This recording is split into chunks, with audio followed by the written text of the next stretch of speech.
All right, welcome to the Deep Dive. We're TalkTickers, and our job is basically to sift through these earnings calls and pull out what really matters for you. Yeah, cut through the noise. Exactly. Today, we're digging into Hewlett Packard Enterprise, HPE.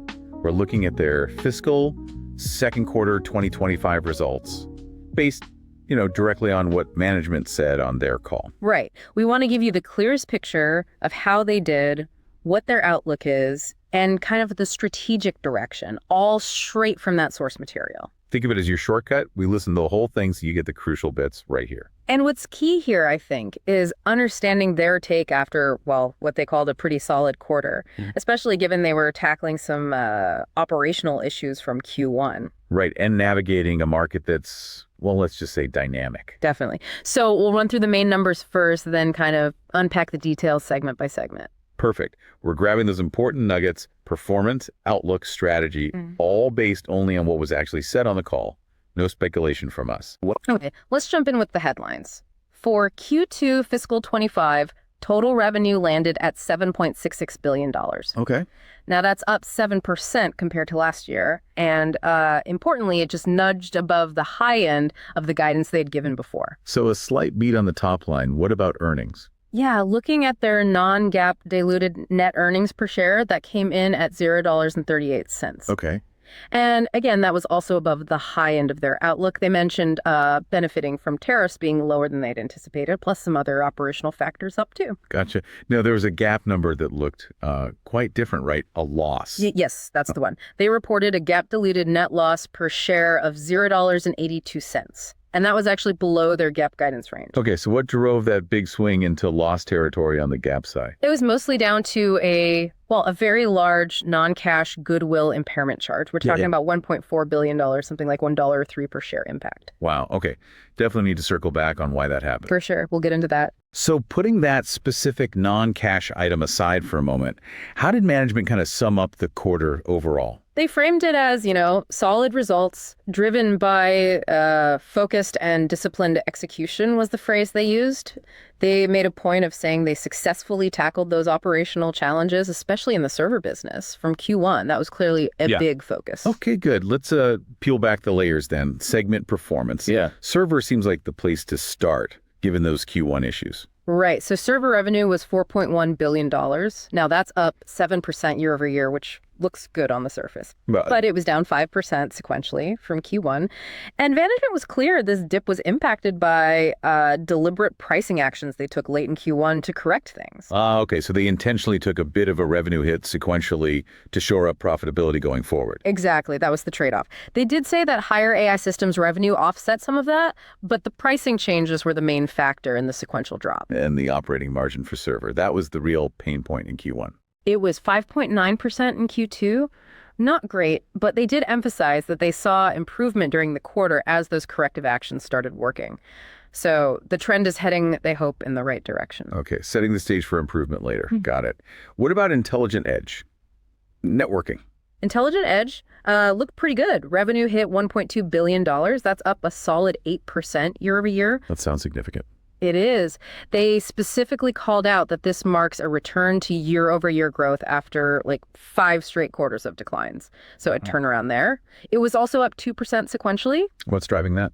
Mostly a recovery they're seeing in the overall networking market. Demand seems to be picking up. Did they talk about orders within Edge? Yep.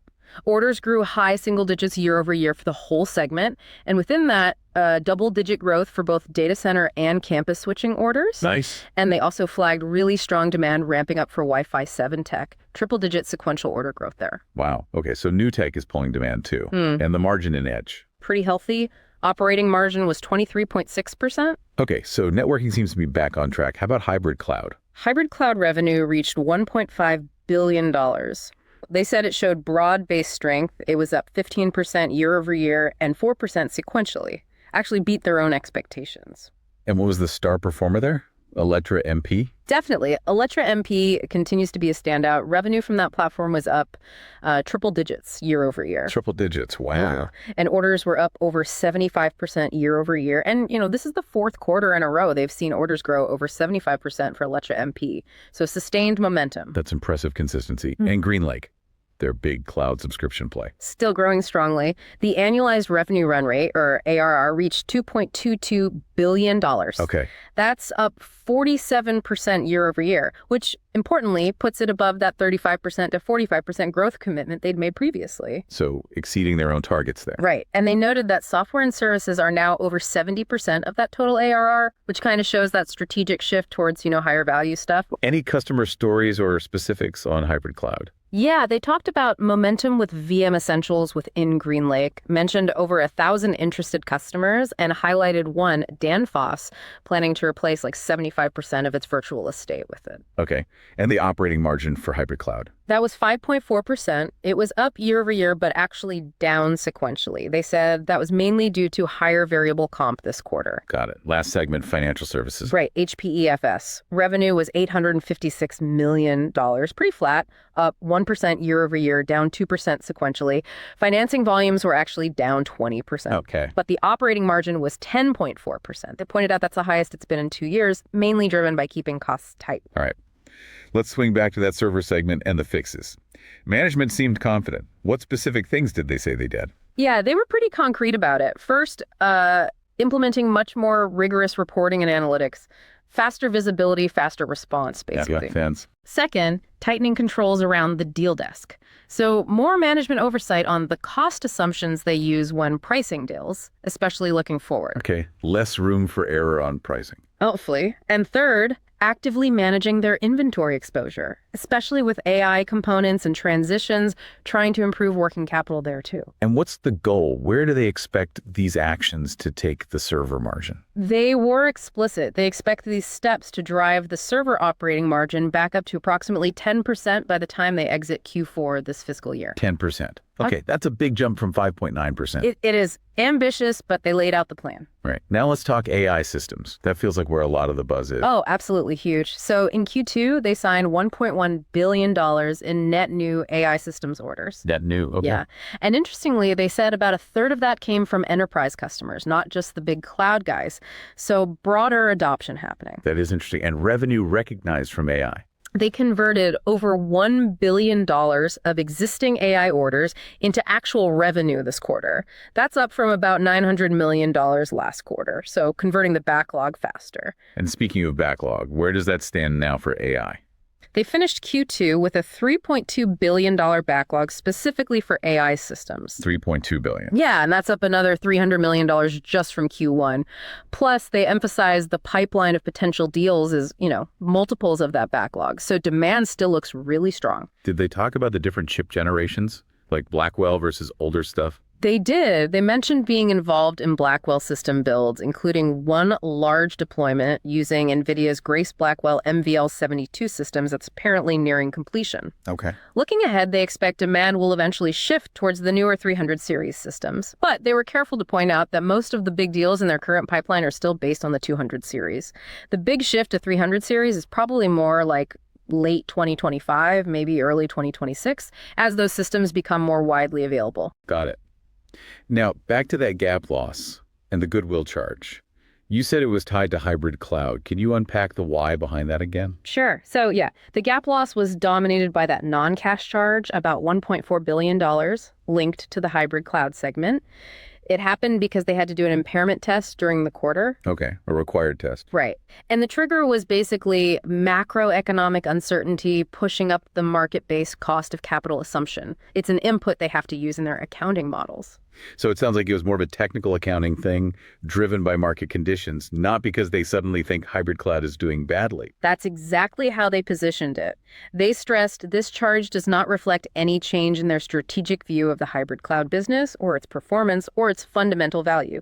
It was an accounting adjustment forced by an external assumption change. Okay, that context is really important for understanding that GAAP number. Beyond the core numbers, what about strategy and innovation? Any new product stuff? Yeah, a big push was around their integrated private cloud portfolio. They mentioned Morphus and their own virtualization software. The pitch there is helping customers slash virtualization costs. They threw out numbers like potentially 90% lower on a per core basis. Wow. And unifying management across complicated multi-cloud setups, they see the interest in VM Essentials, like that Dan Foss example, as proof that this is hitting the mark. And networking. Anything beyond just the market picking up. They talked about expanding capabilities in Aruba Networking Central, adding things like universal zero trust features for better security, and significantly offering an on-premises deployment option now. On-prem. That's important for some customers, right? Data sovereignty and all that. Exactly. For those who need to keep everything in-house, that's a key option. And the NVIDIA partnership? Still deepening? Oh, yeah. Beyond just building the Blackwell systems, they're integrating the latest NVIDIA GPUs into their standard server lines for AI inferencing workloads. And they also announced linking their Electra storage MPX platform via an SDK with the NVIDIA AI data platform. The idea is to help customers pull their enterprise data into that NVIDIA ecosystem more easily, getting it ready for AI work. So it really feels like they're trying to weave AI through everything and move up the stack, as they say. That's exactly the strategy. They explicitly connected these innovations to moving into higher growth, higher margin areas by helping enterprises with networking, hybrid cloud, and AI transformation. Okay. They also talked about cost cuts and something called Catalyst. What's the update there? Right. The 5% workforce reduction they announced last quarter, they said that's on track to hit the savings targets for this fiscal year. Mentioned headcount is actually the lowest since they spun off as a company. Okay. And Catalyst, what is that? Catalyst is new. It's described as a sort of comprehensive program, goes beyond just headcount. It's about driving operational efficiency everywhere, optimizing the product portfolio, and this is interesting, using AI internally within HPE to find structural cost savings and speed things up. Using their own AI tools on themselves. Any examples? Yeah, they gave one. An agentic AI thing in their finance department called Zora AI, built on their own platform. They expect it to cut reporting cycle times by 50% and processing costs by 25%. Eating their own dog food, basically. Kind of, yeah. Using AI to get leaner internally, not just selling it. Seems like a pretty major internal push. Yeah. What about the Juniper deal? Any news? They're sticking to their expectation of closing it before the end of fiscal 2025. Still targeting at least $450 million in annual run rate synergies within 3 years of closing. But it's still pending that trial outcome, right? Yeah, that's the hurdle. They expressed confidence in the deal's strategic value, but acknowledged it's waiting on the legal process. They did mention having explored alternatives if the deal falls through, but obviously aren't detailing those now. Okay, so looking bigger picture, what did they say about the macro environment and their overall sales pipeline? They acknowledge things are still, dynamic. Demand is a bit uneven across different areas. They're also dealing with things like tariffs and shifting AI policies. But they emphasize their sales pipeline across all segments. AI, hybrid cloud, networking actually strengthened quite a bit compared to Q1. Oh, really? What's driving that stronger pipeline? Several things. More enterprises adopting AI, continued demand from sovereign entities like governments, that ongoing Electra MP momentum, GreenLake growth, and just the general networking market recovery we talked about. Any geographical color? Said demand was pretty balanced, actually. It mentioned Europe was looking particularly solid. Okay, so bringing this all together, how does this translate into their guidance for the rest of the year? For the full fiscal year 25, they tightened up their constant currency revenue growth forecast, now expecting 7% to 9%. Okay, narrowed range. And within that, how do the segments look? They're projecting intelligent edge growth in the mid-single digits, hybrid cloud high single digits, and server in the low double digits for the full year. Low double digits for server, okay. And margins for the year? Still expecting non-GAAP gross margin below 30% overall, but exiting Q4 above 30%. For non-GAAP operating margin, they expect it above 9% at the midpoint for the year, with sequential improvements in the second half getting back towards what they consider normal ranges by year-end. And the specific segment margin targets? Hybrid cloud in the mid to high single digits, intelligent edge staying strong in the mid-20s, and server, crucially, improving sequentially to hit around that 10% mark exiting Q4. That lines up with the fix-it plan. Right, and they adjusted the non-GAAP EPS guidance too. Yes, they narrowed the range for non-GAAP diluted EPS to $1.78 to $1.90. That's effectively an 8-cent raise at the low end. And why the raise? They broke it down, about 3 cents from lower expected tariff impact and 1 cent from operational improvements kicking in. Got it. And because of that big goodwill charge, the GAAP EPS outlook must have changed dramatically. Absolutely. The full-year GAAP diluted EPS outlook is now much lower, $0.30 to $0.42, specifically because it now includes that roughly $1.03 per share impairment charge. Makes sense. What about cash flow? Free cash flow outlook is holding steady at approximately $1 billion for the year. They expect sequential improvements in the second half, helped by reducing inventory and higher net income. Shipping that big AI deal expected in Q3 is supposed to be key for bringing inventory down. Okay. And did they give a specific forecast just for Q3? They did. For Q3, revenue guidance is between $8.2 billion and $8.5 billion. That sequential jump from Q2 is largely due to shipping that big AI order. Right. Non-GAAP EPS for Q3 is guided between $0.40 and $0.35. Any color on the server segment specifically for Q3? Yeah, for server in Q3, they expect revenue to jump sequentially in the mid-teens percentage range, again, thanks to that large AI deal. The operating margin for server in Q3 is guided to mid to high single digits. So improving sequentially, but maybe not hitting that 10% yet. Right.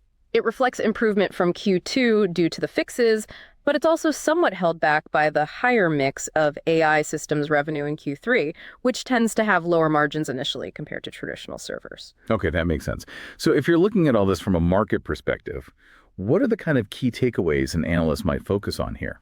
Well, based just on the call material, it seems management feels they delivered a solid quarter, are executing methodically, and navigating challenges. Things analysts might really hone in on are that clear plan and target for getting server margins back to 10%, the very obvious growth drivers in edge and hybrid cloud, especially Electra MP's consistency and GreenLake beating, targets the sheer size of that AI backlog and pipeline, what the Catalyst program could mean for efficiency down the road, and, of course, the potential upside from the Juniper deal closing. And they address some specific analyst concerns, too. Yeah, they expressed confidence in hitting that 10% server margin exit rate. They talked about being disciplined in AI deals, even walking away if the profitability isn't there. And importantly, they specifically said they are not currently seeing any slowdown in demand trends for general-purpose servers in the U.S. market. Okay. Now, as TalkTickers, we analyze this stuff, and just to be crystal clear, this is absolutely not financial advice, but sometimes it's interesting to think about how this information could be viewed hypothetically in the market. Let's brainstorm a couple of wild yet plausible trade ideas someone might pitch, just for illustration, based purely on what was said here. Right, completely hypothetical, not advice at all. But if you were looking for angles based only on their commentary. Okay, idea one, the Q4 server comeback spread. This leans heavily on management's very specific plan and target to get server margins back near 10% by year-end. Yeah, you could maybe imagine someone constructing a speculative options trade, perhaps a call spread, betting on HPE actually hitting that target, or at least making enough progress to positively impact the share price. The plausible bit is that management gave a clear target and outlined steps. The wild part is betting on perfect execution and the market reacting specifically to that segment margin number. High risk, depends entirely on execution. Got it. How about another one, maybe tied to the Juniper deal? Okay, idea two, the Juniper merger arbitrage light play. This focuses on management sticking to their timeline for closing the deal before fiscal year end and those expected $450 million in annual synergies. How would that kind of hypothetical play work? Well, it's trying to capture potential upside if the deal actually closes. Maybe it involves some kind of relative value trade between HPE and Juniper shares as you get closer to that trial outcome, betting the gap closes on a positive result. It acknowledges the potential value unlock from synergies, but it's definitely wild because it's entirely dependent on a legal outcome, which is, unpredictable.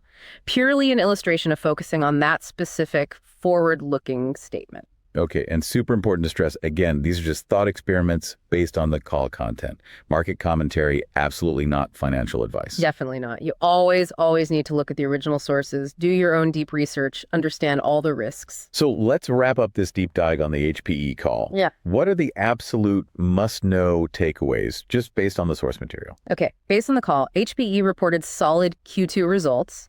They showed clear steps and progress on fixing those server operational issues from Q1. And they highlighted really strong momentum in key strategic areas, AI, intelligent edge, hybrid cloud, especially with Electra and GreenLake performing well. Right. And they tightened and raised their non-GAAP EPS forecast for the full year, suggesting, better visibility or confidence in execution. Yeah. They're also launching this Catalyst program for broader efficiency using AI internally. And they remain committed to closing that Juniper deal and capturing those synergies pending the legal outcome. And again, this whole discussion was based solely on the HPE earnings call material. It's market commentary, not investment advice. Forward-looking statements always have risks. Please do your own homework. Okay, so here's a final thought for you to chew on, building on what we heard. HPE management was very clear about their strategy to move upstack integrating AI across hardware, storage, networking, and GreenLake services.